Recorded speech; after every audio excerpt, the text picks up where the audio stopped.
I'm a farmer and the general manager of O시아나 Gardens. We grow marijuana. We grow cannabis here for the medical and adult use markets in Michigan.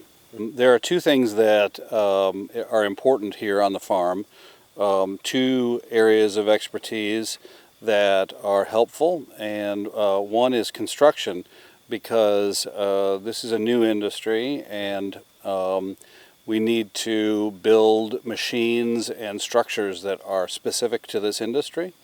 And I have a construction background, and I also have a farming background. What we're doing here is a little different than what most people think about when they think about cannabis. This is not being grown indoors. As you can see, we're outdoors. This is farming. This is a traditional way that people farm other crops like corn or soybeans. We're doing the same techniques here with cannabis. We will plant about May 15th next year, and we will harvest at about October 15th. Harvesting means separating the flowers from the stems and the leaves. The flowers are then placed on a drying rack and dried indoors. I'm not a doctor, and so I don't want to say too much about the benefits from cannabis, but I know people who have benefited from the cannabis use. They benefit from, if they have anxiety, they find a benefit. If they have trouble sleeping, they find a benefit. There are some people who benefit from cannabis that have trouble with appetite or nausea. These are only some of the benefits that people find. I have an opinion on that. Some people call cannabis a gateway drug, and it's not. If you take an aspirin and you find that you get a benefit from it, you take an aspirin again. Yeah.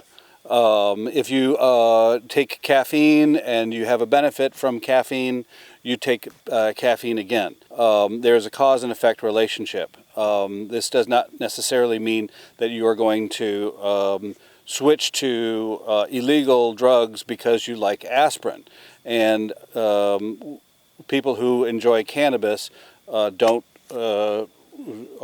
always switch to other drugs, just like people who enjoy aspirin don't always switch to other drugs. In fact, people who have problems with addictive drugs sometimes use cannabis as a replacement therapy, where it is a way to get away from harder drugs. It's not a path leading to them. They're very different. So there is an impact on the environment indoors. In fact, just this year, the Smithsonian Magazine published a study that indicated that 1 ounce of cannabis grown indoors has the same carbon footprint as burning 1 tank of gas. That is a very large carbon footprint. Our carbon footprint here is less than 1/10 of what indoor cultivation requires. So this style of cultivation is very environmentally friendly, and that's one of the reasons we're doing it.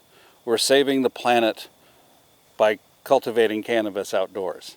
So far, everything is going very well.